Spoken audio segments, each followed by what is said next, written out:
Bienvenidos a una edición más de Causa Justa. Antes de entrar en materia, elegimos un tema hoy para hacer el llamado que solemos hacer de un tiempo a esta parte al comenzar cada edición de Causa Justa. Y esta vez tiene que ver con los asegurados del IPS. Más de 2 millones de personas hoy día están aseguradas al Instituto de Previsión Social, una entidad que muestra dos realidades absolutamente contrapuestas. Por un lado, una salud financiera de primer mundo, 1.800 millones de dólares, 1.800 millones de dólares tiene el IPS colocado en base a las normativas, en base a las leyes, incluso en base a las obligaciones que tienen los miembros del Consejo Directivo en distintas entidades como préstamos directos a jubilados y a funcionarios del IPS, así como también préstamos a cierto tipo de emprendimientos empresariales incluso, o colocación de bonos también en el sistema financiero, porque por ley esa parte o esa caja jubilatoria debe generar rédito. Sin embargo, del otro lado, tenemos una realidad paupérrima, la salud. La caja de salud hoy día del Instituto de Previsión Social hace agua por todos lados. Actualmente, para 2 millones de personas, que es el universo de asegurados del Instituto de Previsión Social, solamente existen 1.500 camas. ¿Escuchó bien? Para 2 millones de asegurados, solamente existen 1.500 camas. Por consiguiente, como es lógico o es lógica la imagen que uno tiene en videos, en fotos, por todos lados, donde muestran a los pasillos del Instituto de Previsión Social totalmente abarrotados. También hay casos de remedios que deben ser comprados por los asegurados fuera de la farmacia del IPS, fuera del IPS, a pesar de estar asegurados por años. Teníamos el domingo pasado un testimonio muy duro del hijo de un asegurado que denunció a ese hijo que su papá desde 32 años murió por una mala praxis. Y por eso la pregunta, ¿quién defiende los intereses del asegurado del Instituto de Previsión Social en lo que hace al servicio de salud? Es momento que el Consejo de Administración del Instituto de Previsión Social se ponga las pilas realmente y como una política de gobierno, de Estado, comience a cambiar las cosas.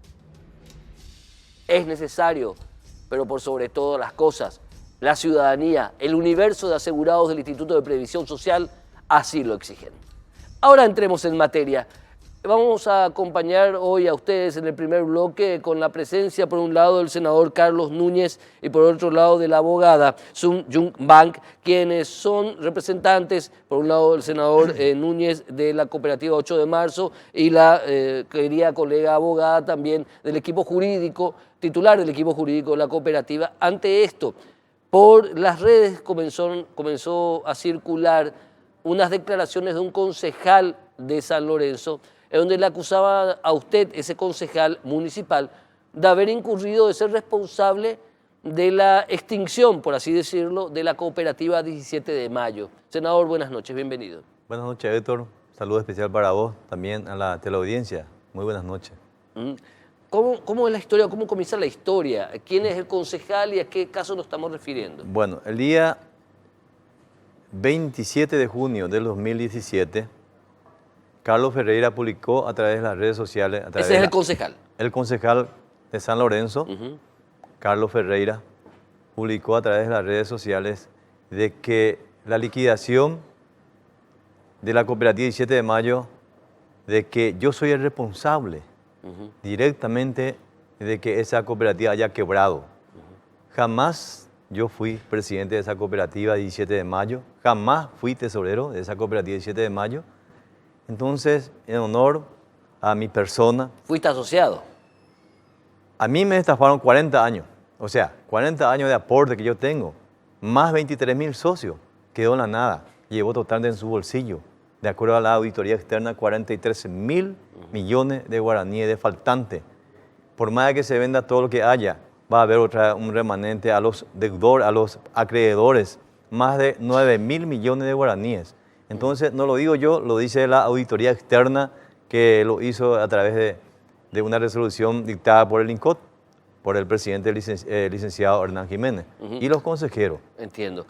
Ahora, doctora, esto dio pie ahora a un pleito jurídico, porque se plantea ante estas declaraciones con una reacción jurídica, judicial. Sí, así es, Héctor, como ya bien lo manifestará el senador. Esto es de larga data, en la cual, como ya en programas anteriores yo había comentado, el senador hace varios años que está en lucha de que esta cooperativa no se liquide, que se pueda salvar, que no se vacíe, porque como ya desde hace 3, 4 años se veía el manejo de esa cooperativa, él iba denunciando incluso en la plenaria del Senado.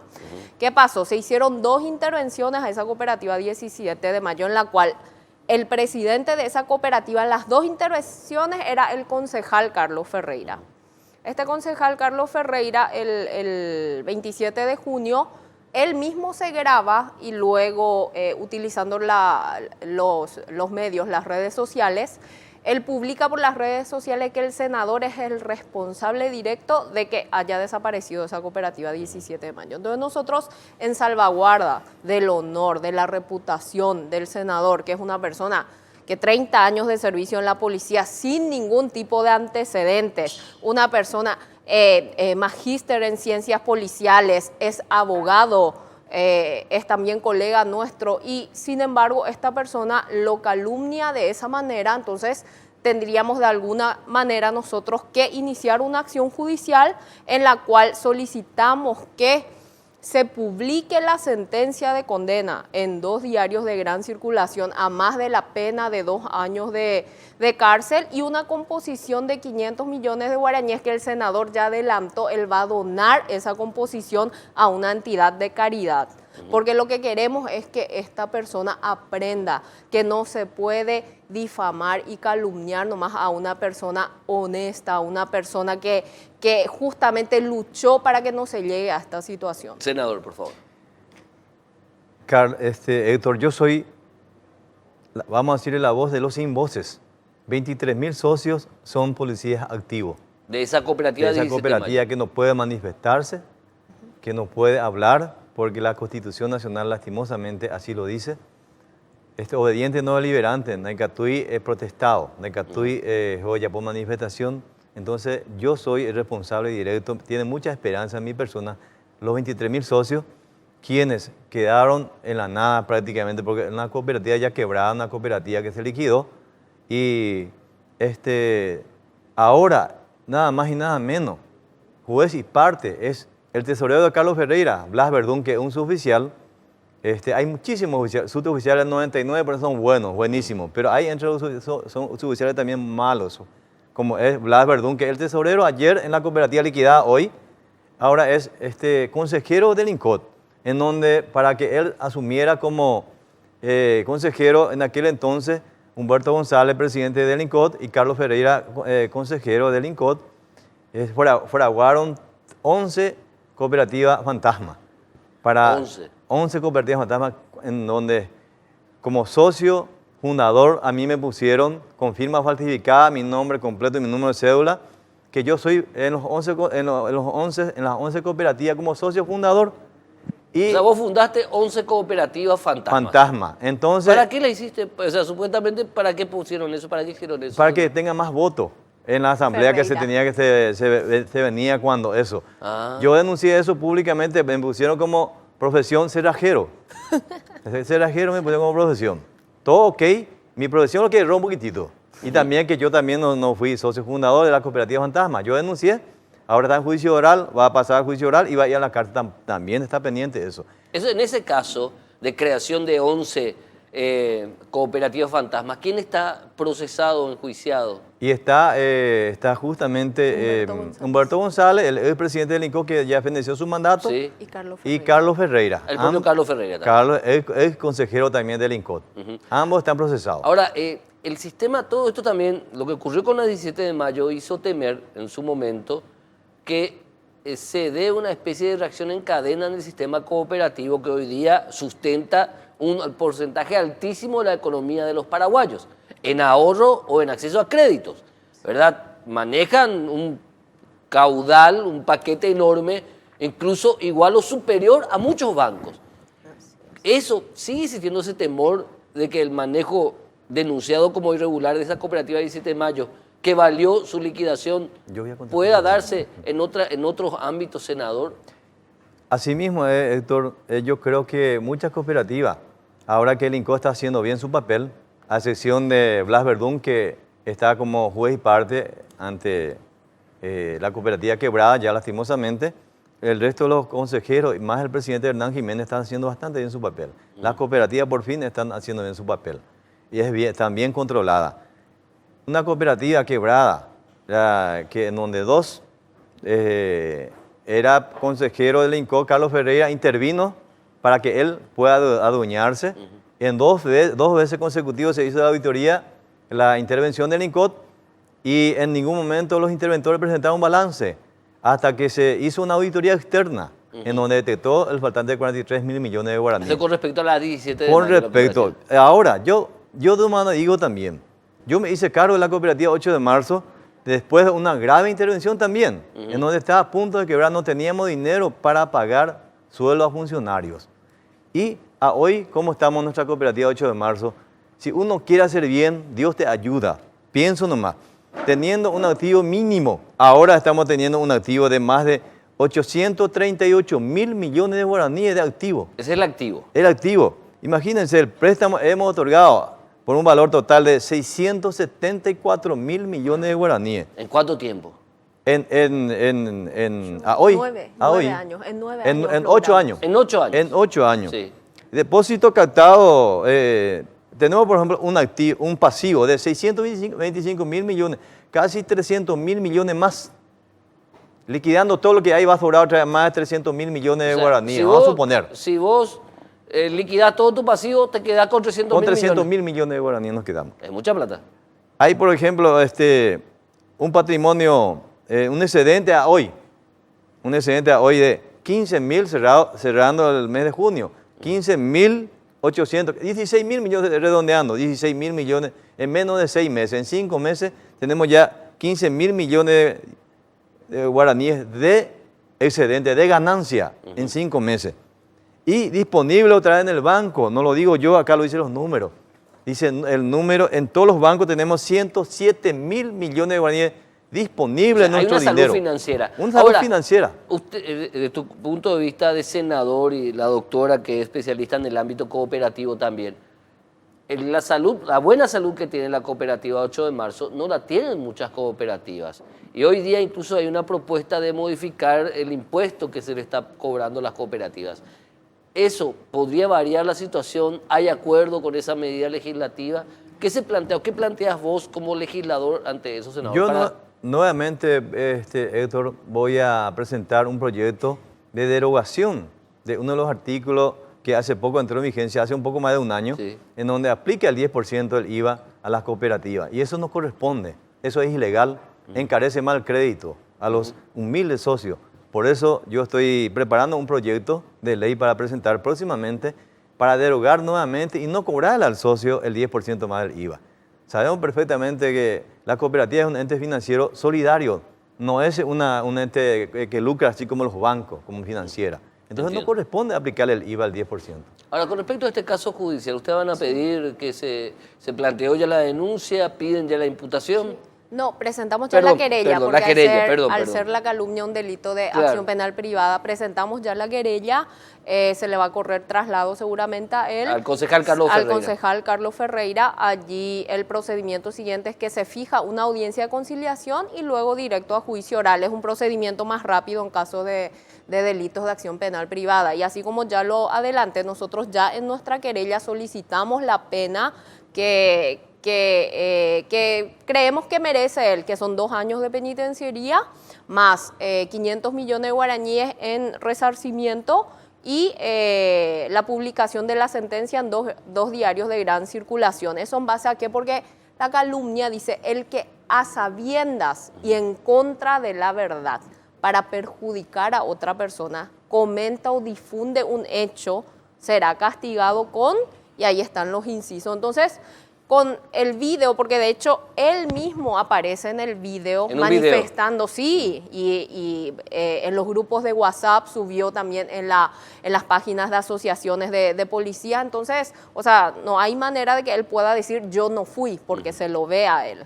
Perfecto. Entonces, esa es la situación. Perfecto, doctora Sun Jung Bak, gracias, muchísimas gracias, señora. Gracias. Senador Carlos Núñez, finalmente, ¿cómo quedamos con respecto, más allá de lo de Carlos Ferreira? A mí siempre me preocupa y siempre que venís, el estado de salud financiero de las cooperativas, insisto en esto, ¿qué más hay que hacer para proteger más a las cooperativas? Bueno, yo creo que hay que dar más. Nosotros, la cooperativa 8 de marzo, la AFD muy poco apoya a la Agencia Financiera de Desarrollo, a las cooperativas, Sí. muy poco. En cuanto a nosotros que tenemos solvencia económica, estamos en el segundo lugar con la cooperativa universitaria. En cuanto a peso económico, la cooperativa 8 de marzo, estamos en el segundo lugar con la cooperativa universitaria. Estamos inyectando a varias cooperativas en cuanto a crédito que le otorgamos a las cooperativas. Ustedes ya están en el nivel de otorgar créditos a cooperativas. Le estamos, inclusive, a algunas cooperativas le damos 2.000 millones, a otras cooperativas le damos 1.000 millones de guaraníes para poder también crecer esa cooperativa. ¿Qué habría que hacer por último, senador, para ir cerrando? Y bueno, hacer que haya más credibilidad a esa cooperativa, hacer que el INCO haga su papel como corresponde, haga el papel que realmente corresponde. También quiero, para terminar, Héctor, Sí. a través de que queda grabado responsabilizarle al concejal Carlos Ferreira si le pasa algo a mi familia. Porque escuché a través de mensajes, a través de algunas personas anónimas, de que él está amenazando a mi familia de la muerte. Si me pasa algo a mi familia, le responsabilizo directamente al concejal Carlos Ferreira. Grave, por cierto, lo que sostiene por último el senador Carlos Núñez, bastante grave. Por supuesto vamos a seguir ocultando este tema y también siguiendo con la cuestión jurídica que tiene que ver con las cooperativas, pero anunciando el próximo tema, a la vuelta del primer bloque vamos a hablar de lo siguiente, la grave situación que se está dando con relación al aumento de los casos de abusos sexuales. Muy grave es la situación, es una epidemia que está sufriendo la sociedad paraguaya. A la vuelta del corte.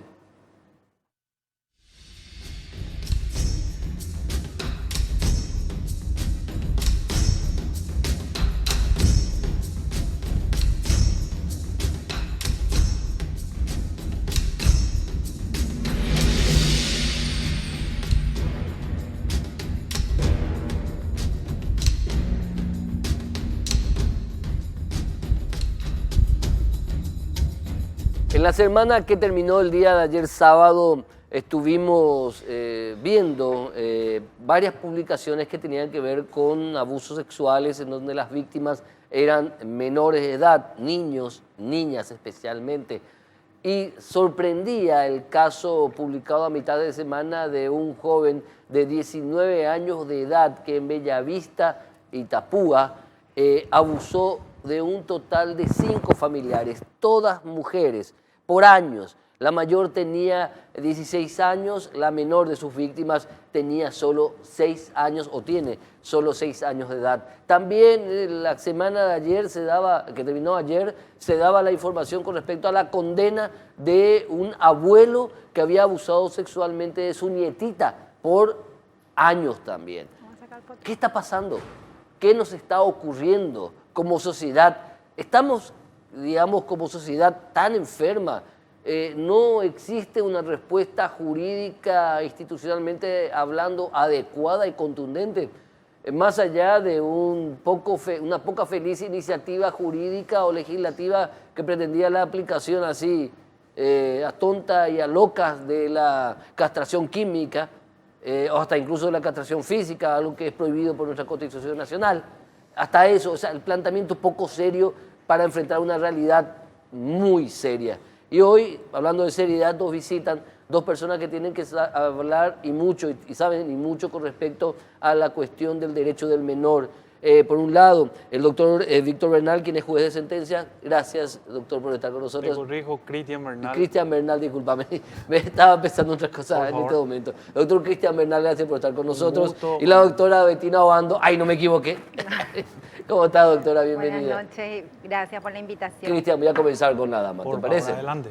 Doctora Bettina Obando, prácticamente usted es nuestro libro gordo de Petete en materia de derecho del menor. Y en estos años en donde usted ha venido muchos programas en Causa Justa, igual que Cristian también, siempre debatíamos esto y parece que no nos vamos para ningún lado, al contrario, nos vamos para atrás. Aumentan y aumentan los casos. ¿Qué nos pasa, doctora? Y la verdad, aumenta y aumentan los casos lastimosamente. Y desde el área que a mí me corresponde, que es la niñez, y que es el área en donde nosotros tenemos la obligación de dar una protección a la víctima menor de edad, muchas veces nos encontramos atadas de manos y pies. Y digo esto porque en la mayoría de los casos, lastimosamente, ese abuso sexual es cometido dentro del grupo familiar y callado por el resto de la familia. Dos elementos. Hay un silencio cómplice. Hay un silencio cómplice, pero no una complicidad complaciente, Sí. es una complicidad por necesidad, porque en la mayoría de los casos son los propios padres o los padrastros, la pareja o el marido de la mamá o algún miembro cercano que habita en esa casa y que de repente son los que traen el sustento al hogar. Entonces, tanto para los hechos de maltrato a niños, la violencia intrafamiliar entre la pareja o peor, el abuso sexual, muchas veces no se denuncian justamente por temor a quedarse sin esa Sustento. persona que sustenta el hogar. Y digo que es una lástima porque no tenemos dentro de nuestro sistema una protección también económica a esa víctima, porque es vulnerada ya por los maltratos o el abuso sexual y doblemente vulnerada porque se queda sin tener un tema económico para sustentar la vida diaria de los hijos. Nosotros no tenemos un programa en donde el Estado, por lo menos por un término de 6 meses o un año, ayudar a esa familia con una canasta mínima, con algo como para que la gente también diga, yo puedo hacer una denuncia porque sé que a mí el Estado me va a amparar. Eso en la mayoría, porque convengamos, y si no estoy errada acá el doctor Bernal me va a decir, la mayoría de estos casos sucede en un ámbito de un nivel sociocultural bajo, medio para abajo.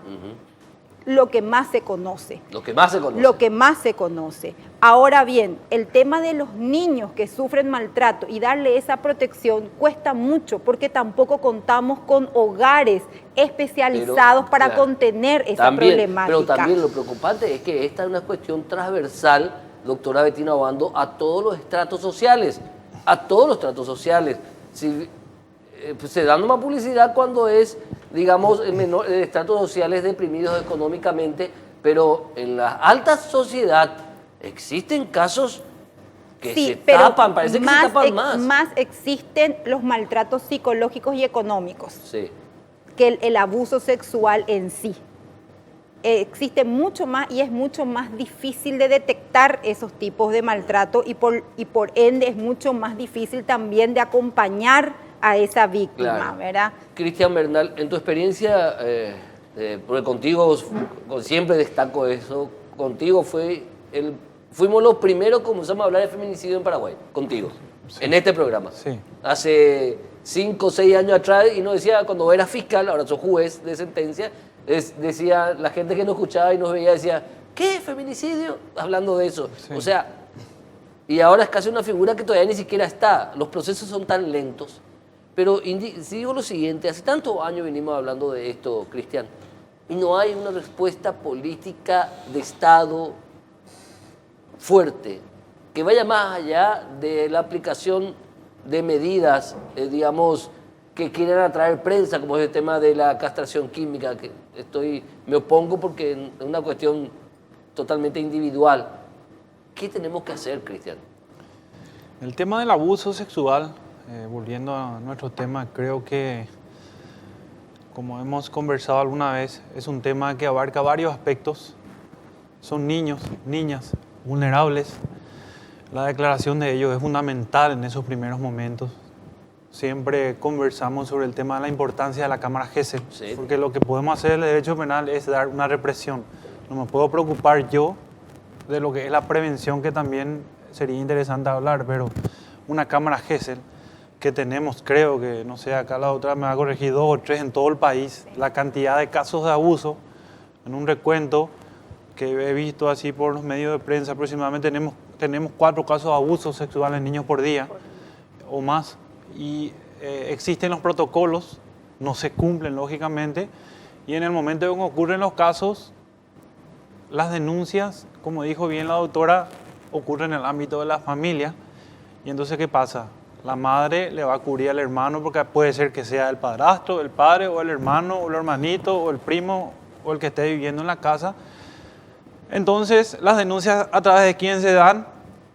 De las maestras, de terceras personas, que generalmente son las maestras o los parientes. O las vecinas. O las vecinas. Sí, señor. Entonces, esos primeros momentos de detección sería importante para buscar por lo menos que el derecho penal siga dando la respuesta que conviene, porque si no se tiene un buen procedimiento desde el inicio, una buena declaración en que es la base de toda investigación, y para nosotros los jueces después tener una prueba certera para poder condenar, es difícil que el Estado dé una respuesta represiva y termina en la absolución del pariente, del abuelo, del tío, el que sea la persona. Ahora, doctor, no sé, en la experiencia de años, ¿verdad?, en esta historia de cubrir el ámbito judicial, no fueron pocos los casos donde yo fui testigo directamente que operadores de justicia o auxiliares de la justicia, policías, funcionarios fiscales, el primer reflejo que tienen cuando reciben este tipo de denuncias es la duda.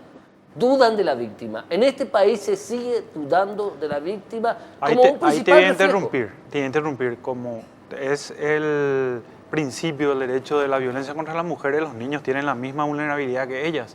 Es decir, claro que un niño de 4 años, de 5 años viene y te dice que su papá le tocó, o que su mamá le tocó, o que su hermanito le trató de meter, disculpadme el término, su pene en su vagina. Lógico que va a haber la duda, pero tenés que tomarlo con seriedad, ¿verdad? Tienen que hacerse los primeros actos de investigación. La revictimización dentro del ámbito de la niñez ya no puede haber. Existen protocolos, la Naciones Pero sigue Unidas dándose la revictimización. en el año 2016 sacó un protocolo de actuación, es decir, la policía, ni menos la fiscalía y menos los operadores de justicia, llamémosles jueces, no pueden revictimizar a una víctima de abuso. Ejemplo, una persona que te denuncia un abuso sexual después de muchos años. Siendo adolescente, ella te comunica que ha sido abusada entre los 10, 11 y 12 años. No puedes ponerla una declaración estando el procesado ahí al lado de ella. Pero Es decir, se ha dado. Hay un caso. Se da. Hay un caso. se da, pero no debe ser. Doctor Cristian Bernal, Según los doctora Bettina protocolos Obando, internacionales. Hay no un puede caso, ser. doctor, de abuso sexual denunciado por los medios. En mi programa de radio, en La Unión, yo lo he tocado hace semanas atrás, en donde el abusador tiene un beneficio de prisión, o presunto abusador, perdón, tiene el beneficio de prisión domiciliaria en su casa, y Vive la al lado. víctima vive al lado. Vive al lado. Y el tipo sale y se va donde quiera, y la nena está encerrada en su casa. Ella es la que vive prisionera. Ese caso, doctora Escuché Bettina y Obando. vi en los medios de que la nena no puede ir ni al almacén porque su presencia ya hace que ella tenga miedo, que ella llore, que ella entonces es la propia niña, según lo que manifestaba la prensa, que no quiere ya salir de la casa. ¿Cómo se va a poner a victimario y a víctima uno al lado del otro? Yo creo que ahí yo creo que el sistema tiene que sopesar la mayor vulnerabilidad, y siempre va a primar el derecho del niño, porque ellos tienen los mismos derechos que todos los seres humanos, con el plus de la minoría. Es un caso concreto. Yo quería corregir ahí, Héctor, no es el sistema. El sistema tiene nombre. Los jueces y las juezas tienen nombre, los fiscales, Eso las también es fiscalas cierto. tienen nombre, los defensores públicos tienen Bien. nombre. Es decir, tenemos que la sociedad despertarnos, y que se despierten los colegas abogados, y que si existen mecanismos de denuncia por mala actuación de esos fiscales, jueces, defensores, operadores, que se lo haga. No Pero es en el forma sistema. responsable, Forma y responsable. no, porque No nosotros estamos amedrentamiento. acostumbrados a escuchar los jueces, los fiscales, los defensores.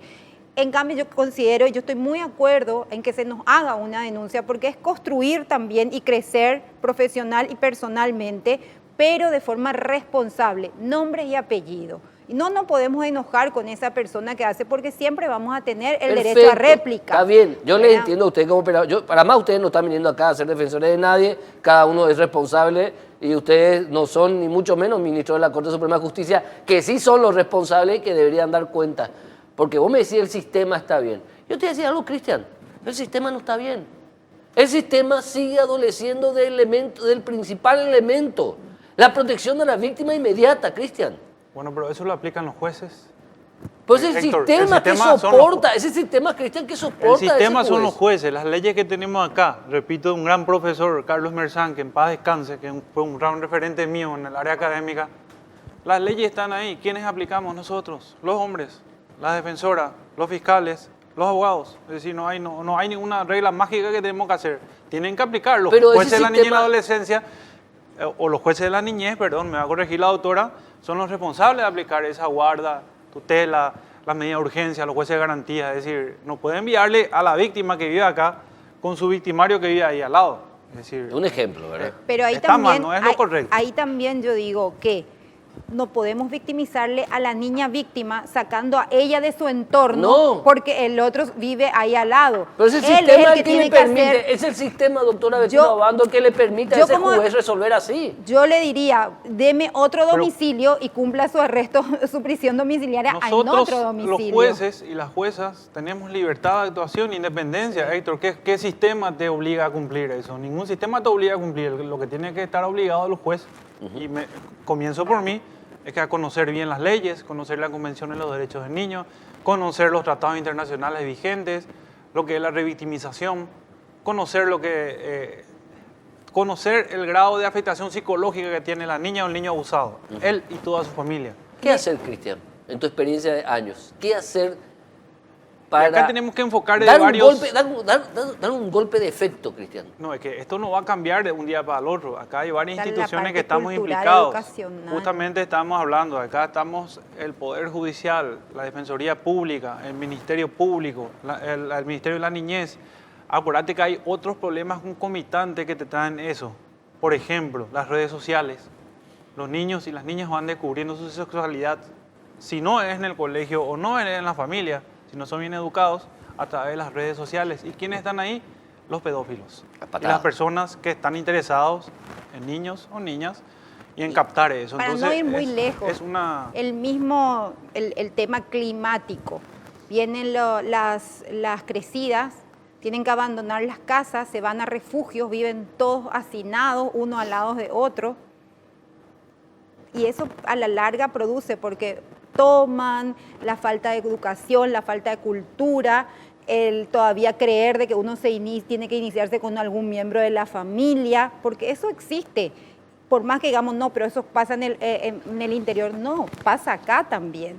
Y no nos podemos hacer de los ciegos y decir, no, estamos en la ciudad y hay otras problemáticas.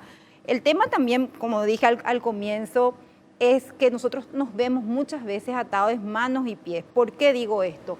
Porque cuando el abuso sexual se produce dentro del ámbito familiar y ninguno de los padres de ese menor de edad fue el que hizo la denuncia, muy por el contrario, hubo una omisión por parte de ellos, no les podemos lastimosamente mantener a esa víctima menor de edad dentro de su núcleo familiar.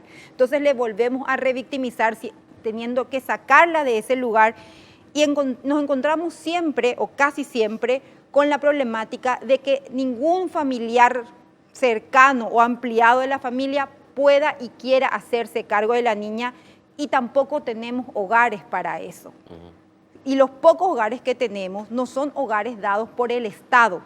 Nosotros no le podemos obligar a la admisión de esa niña. Ellos tienen todos sus requisitos, todo otro protocolo también. Y es ahí en donde nosotros de repente nos encontramos atados de manos y pies, porque ¿qué hacer? Yo como defensora, ¿qué tengo que hacer? Tengo que recibir la denuncia, judicializar, pero eso de estar buscando hogares, te mandan la Secretaría de la Niñez te manda un listado con el número de teléfono y el email. Y yo le digo, yo no soy secretaria de la Secretaría para estar llamando hogar por hogar, cuando que el Código de la Niñez y la Adolescencia les da a la Secretaría la función de habilitar hogares, de supervisar los hogares, de hacer el control de los hogares. Si uno hace eso trimestralmente como mínimo, tiene que llevar en cuenta qué hogar está con disponibilidad y qué tipo de niños y qué tipo de afectación son los que ahí se atiende, porque tampoco podemos mezclar. Hay hogares que son problemas de niños en situación de calle, que tienen otra problemática. Estos niños son niños que están siguiendo las escuelas bien, que están acostumbrados a estar en una casa con la mamá, Claro. con el papá, seguir ciertas reglas. Entonces, todo eso, uno también, eso el Estado también tiene que ver en todo eso, porque no es nomás sacarle del grupo familiar, asumir una responsabilidad como Estado y no cumplir, porque a veces pierden el colegio, no siguen un tratamiento psicológico, es solamente para nuestra conciencia, le saqué de ahí, le puse acá. Pero ¿qué tiene ahí ella? Totalmente de Esa acuerdo. víctima. Doctora Bettina Obando, muchísimas gracias. Cristian, es un momento político electoral. Están comenzando los motores, todo el mundo vamos a recibir visitas, incluso de nuestras casas, o llamadas de candidatos, desde concejales departamentales hasta presidente de la República. Vamos a tener la suerte o la mala suerte de que nos van a venir a proponer la candidatura. Vos, Cristian, como especialista en esta materia, ¿qué le pedirías a esos políticos que van a venir a pedirnos los votos, o nuestros votos para las internas y para las nacionales? No, primeramente yo aclarar que no soy especialista en la materia, simplemente trabajando años en la justicia, Claro. entonces siempre estamos... Y acá lo que se pediría es mejores campañas de prevención, de concientización en las escuelas, empezando por los niños y las niñas. ¿Y dónde están ellos? En las guarderías, en las primarias. Hablando en la comunidad, Sí. es decir, a través del reforzando lo que está haciendo el Ministerio de la Niñez, porque hay que reconocer, está haciendo un Está esfuerzo trabajando. grande, Ministerio de Educación, pero como pienso, la sexualidad es importante que descubra en la casa el aspecto psicológico o en el colegio, y no ellos solos o dejándole los Expuestos. padres expuestos con el aparato celular que le va a causar efecto y le va a dejar más vulnerable. Y le pediríamos Políticas eso. de comunicación Política preventiva. de comunicación preventiva Y de salud políticas sexual. y de salud sexual.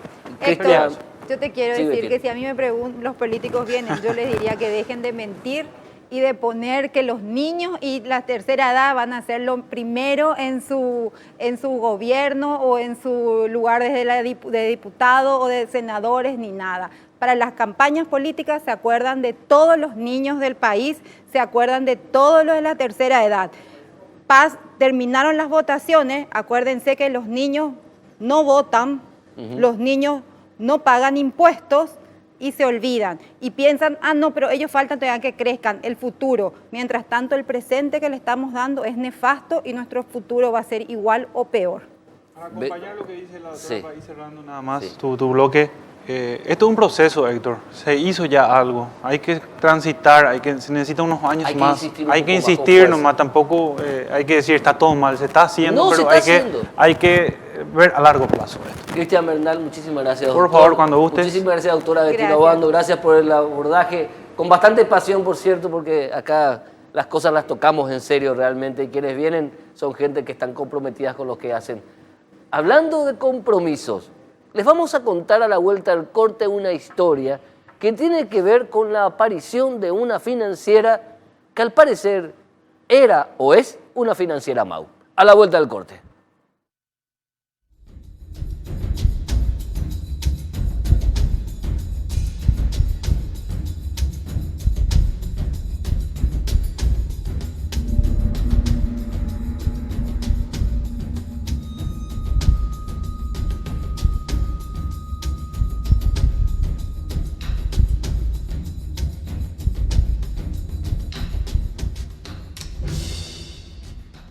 La Caja de Jubilados Bancarios es una entidad de origen jubilatorio, de seguridad jubilatoria, que tiene bastantes años y que siempre estuvo en el ojo de la tormenta, y no es menos cierto que como institución en mucho tiempo fue controlada y fue el centro de polémicas jurídicas y políticas incluso.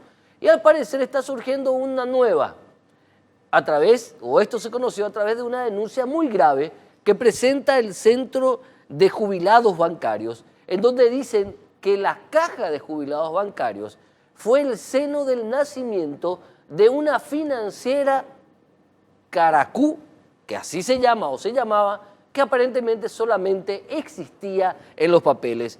Hoy nos visita el presidente de este centro de jubilados bancarios, el licenciado Abel Florentín, a quien damos la bienvenida. Gracias, don Abel, por estar con nosotros. Y hasta ahora me sorprende el nombre de la financiera, Caracú. Nunca conocí, ¿verdad?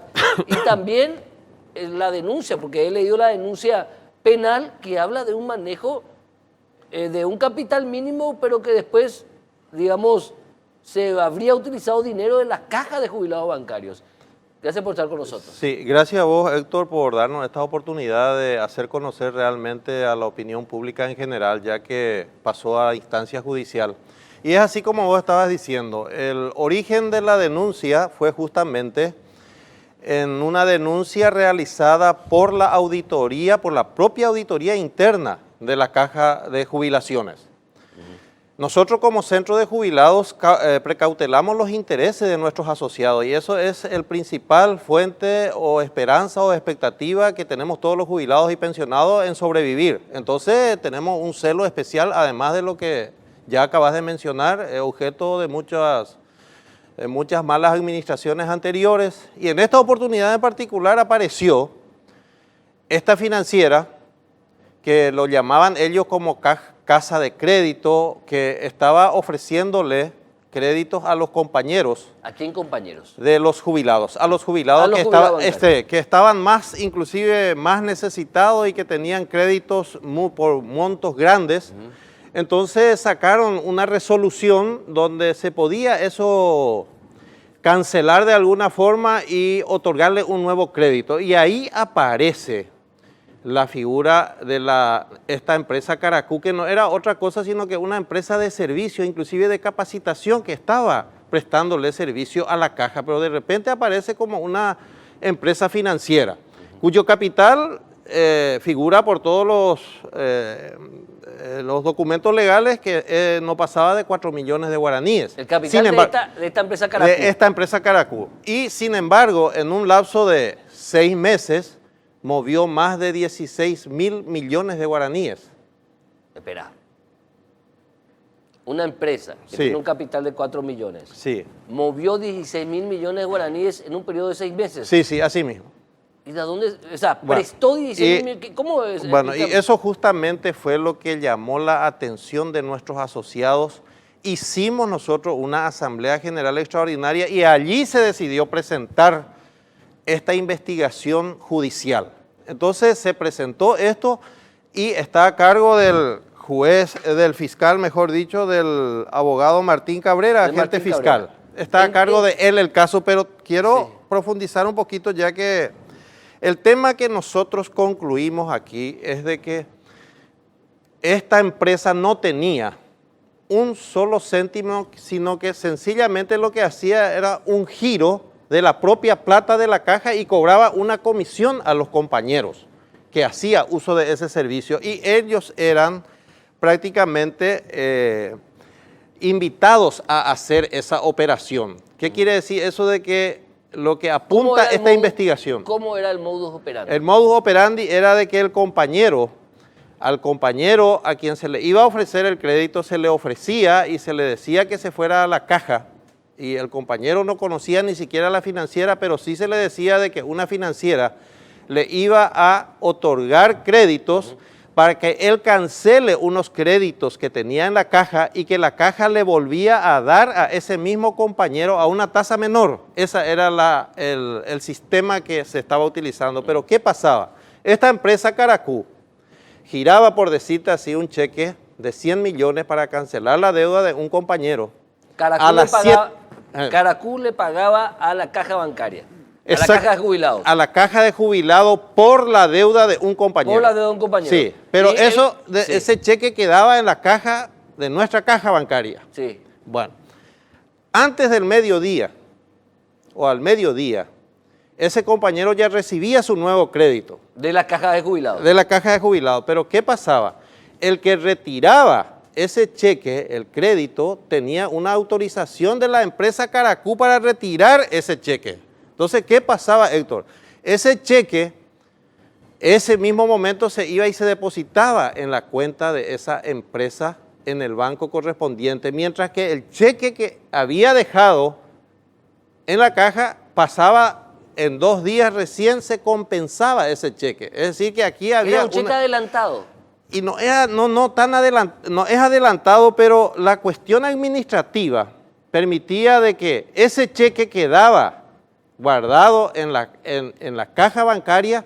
¿Por qué? Porque se depositaba en otro banco para que sea compensado, porque la caja bancaria no puede entrar en la cámara compensadora. Es decir, que necesariamente si hoy se presenta un cheque, ese cheque se presenta al día siguiente recién en el banco. ¿Me ¿Y entiendes? quién estaba detrás de todo Bueno, esto? justamente eso fue la investigación que nosotros hemos solicitado, porque en esta oportunidad se vulneró todos los controles internos habidos y por haberes dentro de la caja. Prácticamente la resolución que permitía hacer esta operación hasta el 31 de agosto, esto se siguió haciendo hasta noviembre sin ningún respaldo de resolución del Consejo. ¿Noviembre de qué del año? 2016. Estamos hablando del 2016. 2016. Se inició en los finales del mes de abril del 2016 y terminó en noviembre del 2016, porque nosotros intervenimos esa situación al conocer La asistencia de Caracú. al conocer la denuncia de la auditoría interna, o si no, pues nosotros no hubiésemos sabido esto. Era una auditoría interna que descubre... Exactamente, la propia auditoría de la institución descubrió, pero ¿qué pasó? Para nuestra sorpresa, todos los auditores internos fueron desparramados de su departamento y el principal auditor que firmó la denuncia, hoy día le jubilaron en forma forzosa. Entonces, nuestra preocupación es mayor aún, suponiendo de que puede haber muchas gentes implicadas dentro de la institución. Si bien es cierto, esta empresa Caracú, nosotros ya tenemos documentos de que el creador de esa empresa, oportunamente en el mes de enero del 2016, fue contratado como gerente general de la caja bancaria.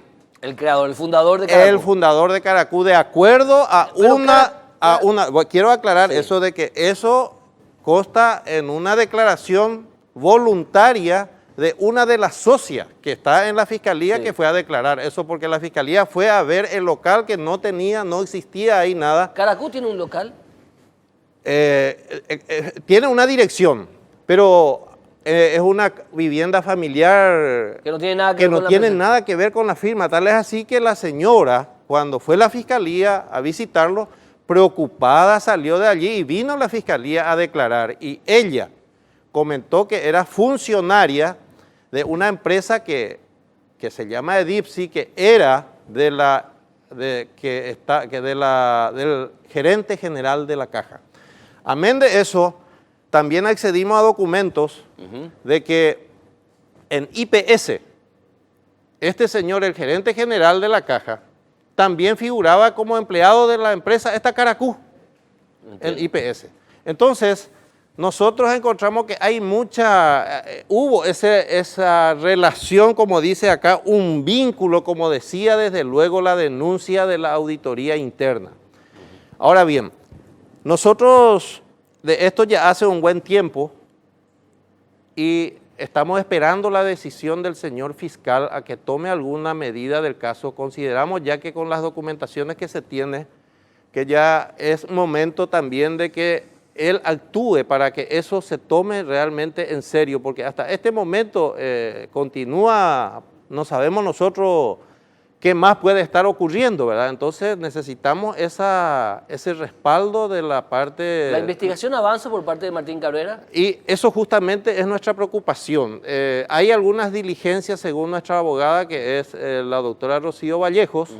Ella justamente me estuvo informando de que continúan las diligencias, pero con muchas dificultades. Ahora, entonces, ¿qué ese es el relación hay, problema. ¿qué relación hay entre el fundador de Caracú, que aparentemente funcionaba en una casa familiar, pero no funcionaba, era solamente una financiera de papel, y la autoridad de la caja de jubilados bancarios? Bueno, y el gerente general, nada más y nada menos que el gerente general de la caja bancaria, es el fundador de Caracú. A eso me ¿Cuál refería. es el nombre? ¿Cuál es el nombre? Rodrigo Amarilla, Rodrigo Amarilla. Sí, sí, Gerente efectivamente. general. de la caja bancaria. ¿Hoy sigue vinculado a la empresa? No, salió justamente en este mes de diciembre por allí, porque nosotros en noviembre, esto cuando nos enteramos, lo encaramos a las autoridades de la caja. ¿En qué sentido?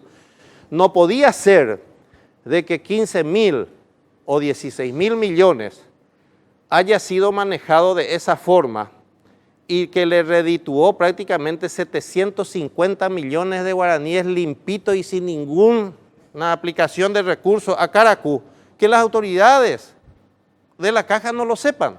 750 millones de Cobró guaraníes. en concepto de comisiones la empresa Caracú a los compañeros un 5% de interés le cobró por 2-3 horas estaban cobrando esa gente. Entonces, Una locura. Realmente, Héctor, esto ya no podía ser, es una aberración total de lo que podía haber ocurrido en una institución como la nuestra. Entonces, eso fue lo que nosotros reclamamos y hay un hecho llamativo también para nosotros de que a partir de la presentación de esta denuncia formal, hemos sido objeto de persecución de toda clase por parte de las autoridades de la caja, tanto gremialmente como personalmente. Y yo quiero aclarar en esta oportunidad de que no existe nada personal en contra de nadie, sino que sencillamente el Centro de Jubilados en una asamblea general extraordinaria solicitó esta investigación judicial. Ahora bien, que ellos se sientan afectados, porque nuestra denuncia fue en contra de Caracú justamente, y le voy a leer un poco lo que dice la carátula del caso, dice, investigación fiscal sobre lavado de dinero y o lesión de confianza. El número 13-2017 tiene la causa. Lavado de dinero y lesión de confianza. Así mismo. ¿Estamos hablando que ya hay imputación por parte de Martín Cabrera o todavía siquiera hay Nada, imputación? absolutamente. Tengo entendido que hasta hoy día hay diligencias todavía que está haciendo el fiscal, pero creemos nosotros de que ya es momento. ¿Cuándo se presentó la denuncia? Y se presentó el 28 de febrero de este ¿Y año. aún no hay imputación? No hay aún imputación y nosotros consideramos de que ya debe de existir imputación con todas las documentaciones que ya nosotros estamos accediendo también, al igual que la Fiscalía está teniendo, ¿verdad? Por decirle, estos casos de Rodrigo Amarilla, que él fue el fundador, él es el gerente general de la caja, era empleado de Caracú, y por lo menos a él ya le hubiesen preguntado qué más hicieron allí dentro, ¿verdad? Porque, como dije, para otorgar un crédito se necesita tener una resolución del Consejo. Sí. Eso se obvió. ¿Y cómo los demás ejecutivos eso permitió que pasara y que corriera todo eso? Tenemos documentos fehacientes de que en contra de las resoluciones, donde decía de que no se podía dar crédito para cancelar créditos, eso se venía haciendo. ¿Y quiénes son hoy los integrantes de la directiva de la Caja de Jubilados? El Bancarios? el presidente es José Caballero. Después vienen los consejeros, nuestro representante es el Ángel Chamorro. Como representante deja mucho que desear también, porque al contrario está persiguiéndole a los compañeros jubilados.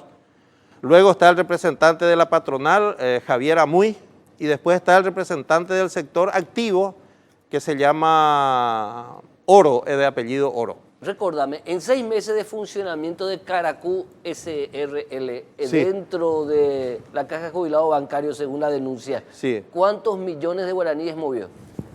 Te voy a ser exacto porque la denuncia lo dice claramente. A ver. Son 14.000 Millones de guaraníes. 5.923.488. Es decir, pero hay más operaciones que no figuran en esto. Estamos por cerca de 16.000 millones de guaraníes de giro. ¿Eso qué redituó? 750 millones de guaraníes para la firma Caracú por intermediar esto. Y sin mover un céntimo, porque nosotros estamos ya viendo y conociendo de que los cheques que supuestamente Caracú presentaba para el pago de las deudas, se presentaba al día siguiente del depósito que se hacía con los mismos cheques de la caja. Es decir, una calicitada, exactamente. Calicitada.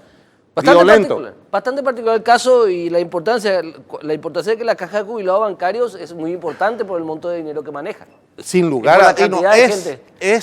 El único cuántos amparo jubilados? social, 2.800 personas estamos percibiendo nuestros haberes mensuales de allí. Jubilatorio. Y tenemos 13.000 personas en expectativa de jubilación. Imagínense con una administración de esta naturaleza. Esa es nuestra preocupación mayor y solicitamos al fiscal, por favor, que esto acelere. Martín Cabrera, el fiscal. Martín Cabrera, por favor. Perfecto. Licenciado Albert Florentín, presidente del Centro de Jubilados Bancarios, muchísimas gracias. Gracias a vos, Gracias. Héctor, muy Obviamente están invitados los miembros de la contraparte, los que fueron mencionados en esta entrevista, a participar de la próxima edición de Causa Justa. Doña Celina Blanco, el servicio de catering de Celina, de doña Celina, Doña Celina, de la señora Celina Blanco, como siempre nos acompaña en cada edición de Causa Justa. Realmente ha sido un placer haber hecho este programa y nos volvemos a encontrar el próximo domingo. Tengan una excelente noche.